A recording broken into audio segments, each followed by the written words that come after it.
working in a small team, like for example in a school project, can be a lot of fun, and but I found that people most of the time kind of have like just not enough structure to make it really happen well.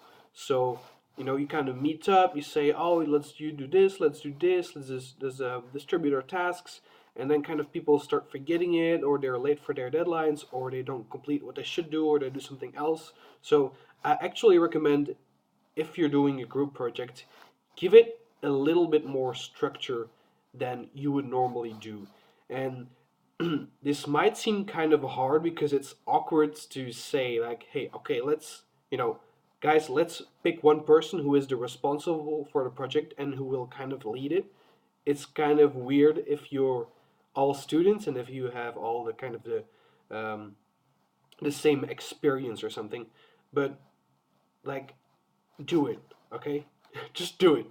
Um, I've created this thing, what I call a working paper.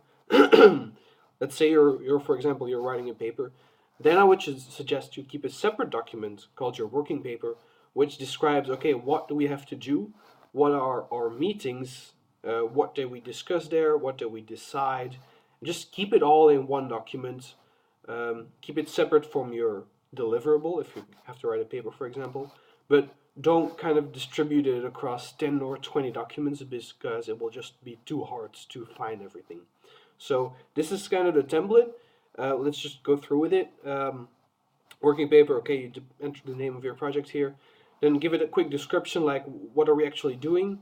The goal can also be really useful to have it here, like just have one sentence or two sentences, like what do we really want here.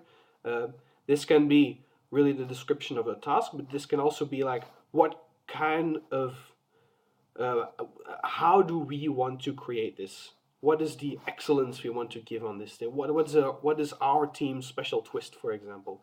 Uh, you might have some grading info that's also always really useful to know very well. Like, this is what I'm going to be graded on, like the layout, the language, for example. Then I'd say make a list of a few big tasks, like what are like the main things, the four or five or three maybe big tasks that need to happen. Assign a responsible. That doesn't mean that that person has to do it. That means that that person is responsible for making sure it happens. Okay? There's a big difference there. You don't have to do it. You just have to follow it up, and you have to make sure that this task is going to happen. And then below that, on the next page, we kind of start with our meetings, where you describe what's happened on that meeting, and then probably you would conclude with a few tasks. And there, I entered some, a bit of template text to remind you that you need a responsible for every task, because I find that if you don't give a responsible, and most things just don't happen, or there's this one person who does everything and all the rest is like kind of, what does this need to happen? So always assign a responsible.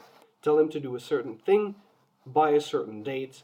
If you make, like, these are just a few small decisions you make, and if you do them, I think your projects will go a lot smoother. You just have to add this little bit of discipline, and you will do your projects better. So download this template, or just make your own thing out of this, and I hope this helps you for the rest of your projects.